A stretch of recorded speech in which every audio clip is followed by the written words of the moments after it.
Hey guys, welcome back. Neutron Performance. Just wanted to show y'all my 2018 Subaru WRX STI. I purchased it roughly about a month ago, and since then we've added a few upgrades, but I just wanted to make this video kind of like an introduction of the car, just to kind of show y'all, because one thing I've not been doing is doing videos on the car. And so I came over here to my one of these parks here local to my house, kind of shoot a video on the car itself. So we've ended up doing a couple things to the car. Since I've gotten it about a month ago, it was bone stock. We've installed, one of the things I wanted to do to it was I wanted to put an exhaust on it, because when I got this car it was bone stock. You had to really pay attention to the tach, and you couldn't really hear the engine, so it just kind of made driving it a little more difficult. Me and myself, I'm used to being able to hear the engine, and not have to pay attention to the tach so much. So we've first thing I bought for it was a Cobb access port. Right now we got the Stage 1 Plus map downloaded into the car, and it didn't make any, I couldn't tell a difference as far as power wise, but it definitely made the car respond better, and drivability of the car got better. So we've installed that. We installed a Cobb SF cold air intake with the box, and what I just installed yesterday, we did an exhaust.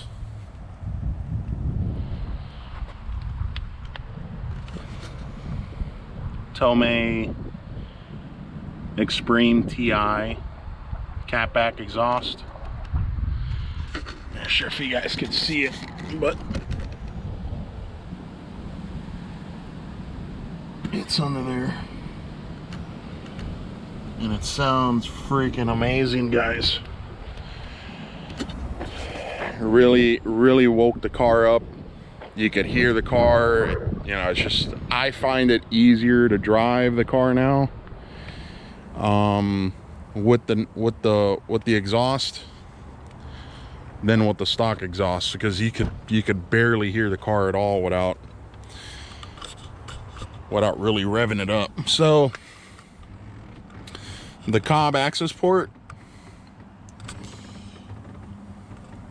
so I ran my cable through here. This used to be a just a blank hole, had a cover on it, so I ended up removing this panel. Took that whatever you call that thing, it's just a cap. So you take this off, unscrewed, there's a screw behind here, you take the screw out and you pop this panel off, take this off, and then you could pop that thing out of there. And I just ran my cable through here and plugged it into the OBD2 port down there, and I mounted it here, and it's perfect. It's perfect for what I need it. So I'll give you a look at the engine bay here. Right now I got some things on the passenger seat.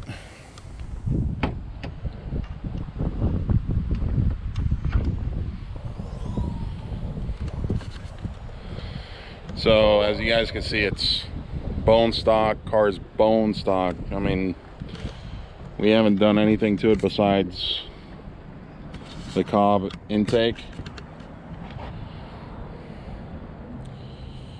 And you get all the turbo noises now. You can really hear. You could hear when the car spools. It definitely makes the driving experience a whole lot better. Very fun car to drive. So I think I had made a video yesterday, and I had made it on my iPhone. I'm gonna be honest, I'm not tech savvy at all. You know, I don't, this is not something that I've done in the past, you know, editing videos, but I'm trying to get better at it, and I really want to start doing it more often, just to kind of make you guys a part of, you know, the channel, and, you know, just being able to put content out there for you guys so you guys could see, and at the same time support me.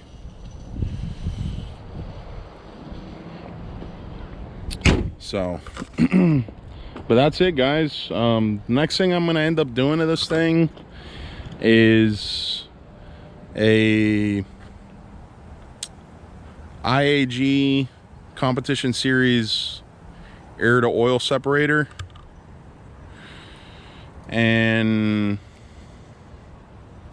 a cylinder number 4 cooling mod. From the one I'm gonna end up getting is the one from Get a Dom Tuning, and then after that we'll get the car pro tuned and drive it the way it is. I have plans in the future to go ahead and do, you know, full, what I really want to do is do a rotated turbo kit, ETS rotated turbo kit, 6466. Go ahead and do the 3-inch downpipe, catless downpipe, get the car pro tuned, hopefully.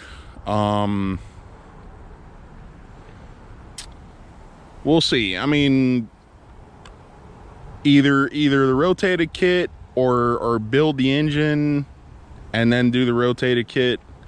I'm kind of, because I don't know, these engines are they're kind of finicky, and, you know, from what my tuner has been telling me, is they're most reliable up to about 350 wheel horsepower.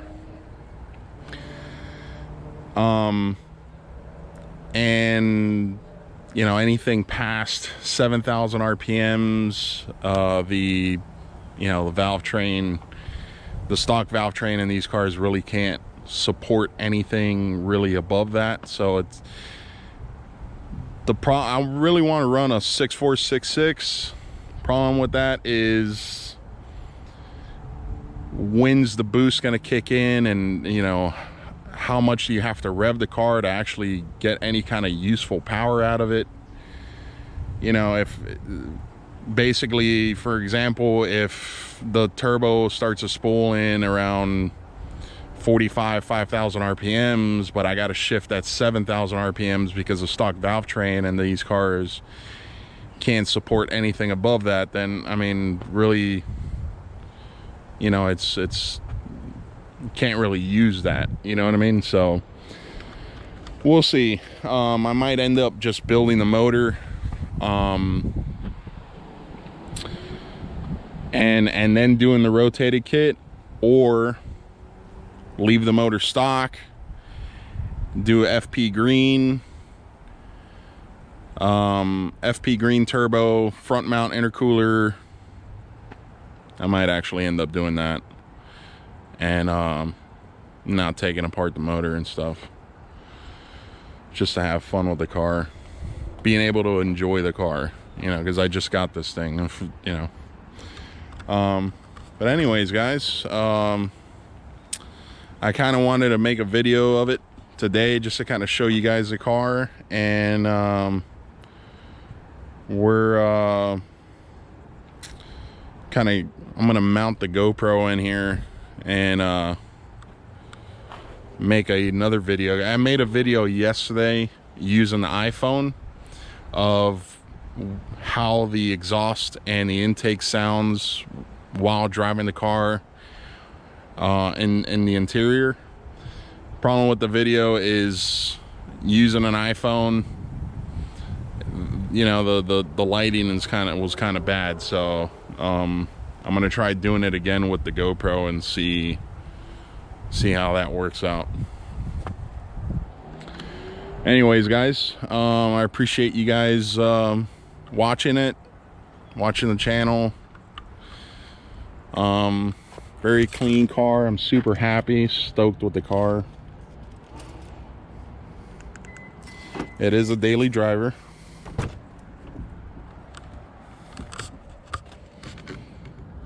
Super clean. Right now I got some things on the passenger seat there I gotta organize, and then that's it. Oh, one thing you for any of y'all that want to do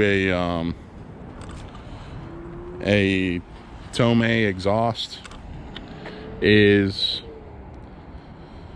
and I wasn't sure if this was going to be needed when installing the Tomei Catback to the stock downpipe, but you're going to need the Grim Speed.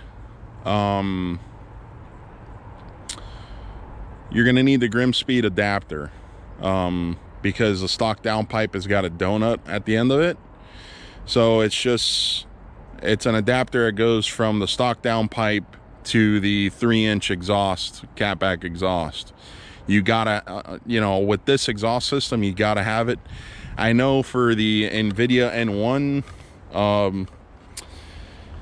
NVIDIA actually supplies two separate type of gaskets. One for if you were running a 3-inch downpipe, and the other one is if you were using their Catback exhaust and bolting it up to the stock downpipe. So there's two gaskets, and this one came with two gaskets, but the problem is that the Tomei, it's made to where you have to use a Grim Speed adapter that's made short. They, you know, so when you hang the exhaust on there, it doesn't go all the way up to the stock downpipe where the donut is. It's done like that on purpose because they want you to use that adapter. So you just get the adapter. I think it was like 30 bucks on rallysport.com. Not sponsored by any of those people, so, but just to let you guys know, if you're gonna run this exhaust, you definitely need to get the adapter. Anyways, guys, appreciate y'all watching, and I'll catch y'all in the next video. Peace.